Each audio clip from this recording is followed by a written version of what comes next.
Yo everybody, Slickfest Wizard here.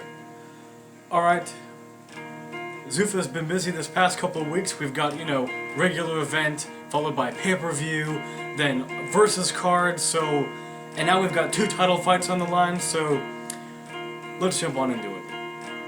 Okay. In Houston, Texas, at the George R. Brown Convention Center, UFC 136 will go down. Frank Edgar versus Gray Maynard, and Jose Aldo versus Kenny Florian. Alright, the UFC lightweight champion of the world, Frankie the Answer Edgar in his epic rubber match, part 3, with Gray Maynard. Last time they fought, it feels like it was a long time ago, but it was only the first of this year.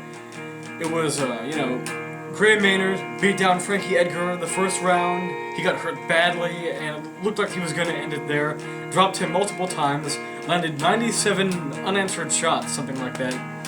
But Frankie Edgar, he did the triple D. The dude dug deep. Yeah. Anyway.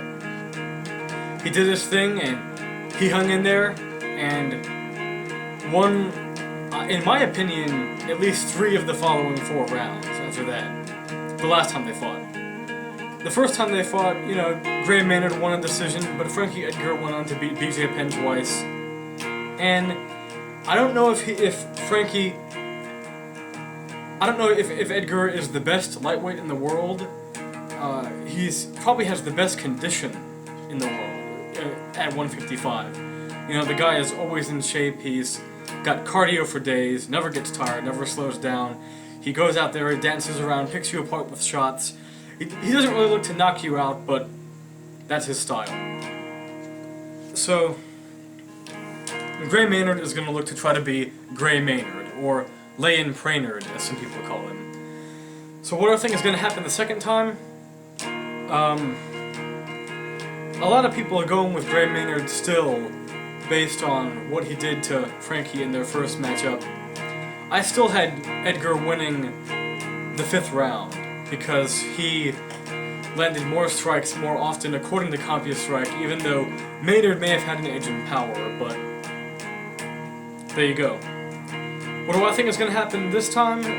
Hopefully we can get some actual resolution, but I think Frankie Edgar's going to do it this time. I think 3rd time's the charm.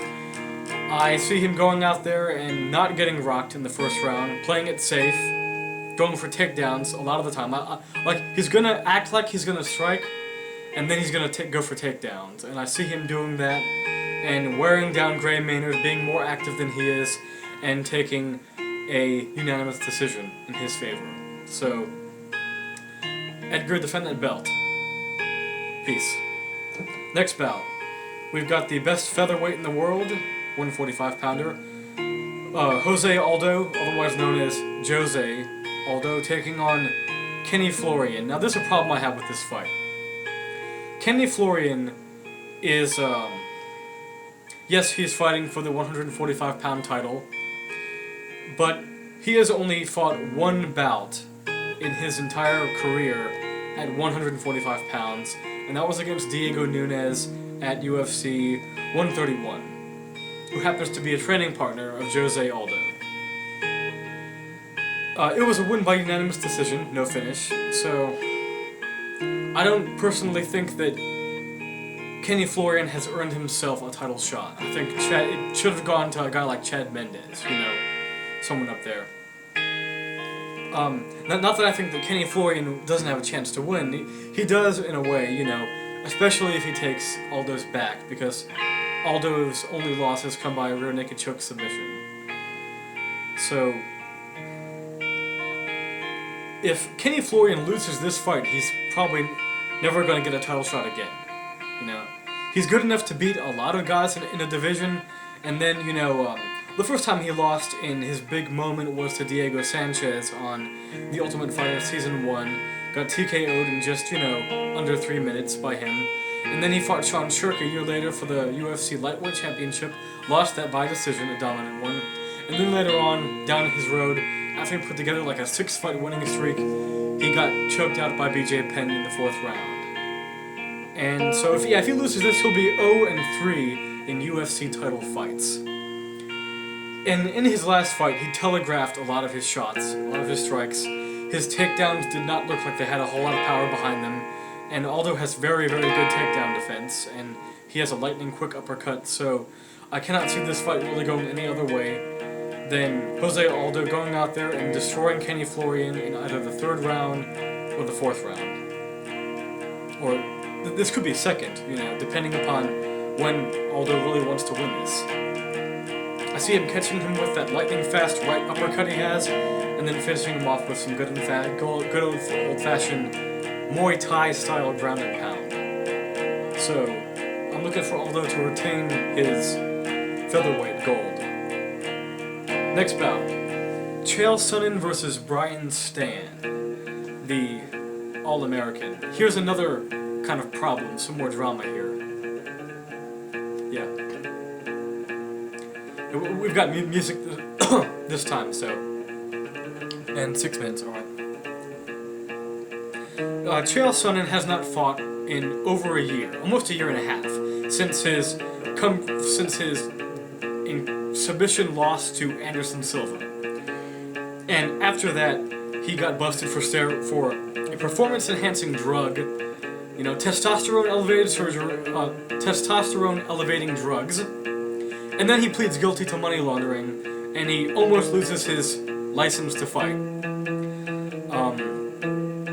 And meanwhile, he's been saying, he's still talking trash, saying that he's the best middleweight in the world, and that he would kill Vanderlei Silva. He'd break into his house and smash all and that stuff, and he'd spy on him, and saying all this foolishness. He's fake. That's it. He's an attention whore, and he's fake. Yeah, so, that's, what do I hope happens in this fight? Okay, let's talk about Brian Stann. Alright, yeah. The, Marine, Silver Star winning Marine. He's put together some nice wins. Yeah. Former WEC champ, briefly. Came to the UFC, lost in his debut to Krzysztof Sarzinski by Kimura, which is a big factor if you're gonna fight Chael Sonnen. And he lost to Phil Davis, and he's defeated Steve Cantwell, Rodney Wallace, Mike Macenzio, Chris Lieben, that's a big win, and Jorge Santiago in a fight in which he knocked out a striker with not a very good chin. Chris Lieben has a good chin, so I think that Chris Lieben was just not off that night. But Brian Stann has been doing good. The UFC's been marketing him up. He's been doing his thing. Getting some good highlight wins. I hope Brian Stann wins this. I really do, man. So, I hope you go in there, and I hope you knock Chael Sonnen's head off or something. So, yeah. But, really, Brian Stann has problems when he faces elite wrestlers like Chael Sonnen, in which Sonnen's going to go into this fight with his great cardio, like what he does, and I'm going to predict Chael Sonnen going in there and out-wrestling and manhandling Brian Stann en route to a 3-round unanimous decision. And in a fight that probably will only be exciting during the moment where it's on its feet. Or there could be some, you know, nasty ground and pound too. Well, yeah. Next fight. Leonard Garcia versus Nam Phan. This is a rematch. Leonard Garcia, the benefit of lots of bad judges' decisions, in which, you know, as long as he's walking forward and eating shots, the judges, you know, score the fights for him. He keeps winning fights he should lose. In this fight, let me see something. In this rematch, you know, coming off of his Twister loss to Chan Sung Young, I'm looking at him. He's facing Nam Phan, a runner-up. I'm gonna make this quick. I'm gonna predict Nam Phan to win this by 2nd round knockout. Nam Phan is the better athlete here, and he's the more technical striker. There you go. Get it done, fam. And, but don't let it go to a decision, otherwise Garcia's gonna rob you again. He'll get robbed. Right, Mike? Yeah. Next, Melvin Gillard versus Joe Lozon. Man, Joe Lozon is going to get killed in this fight. At least. But, you never know. Okay. This seems like a mismatch of epic proportions. Melvin Gillard has been tearing it up on the lightweight scene. And he's the only guys who I would pick, unfortunately, right now to defeat Frankie Edgar if he fought. I've also got Gray Maynard beating. I also have got Melvin Guillard beating Gray Maynard too if he fights him.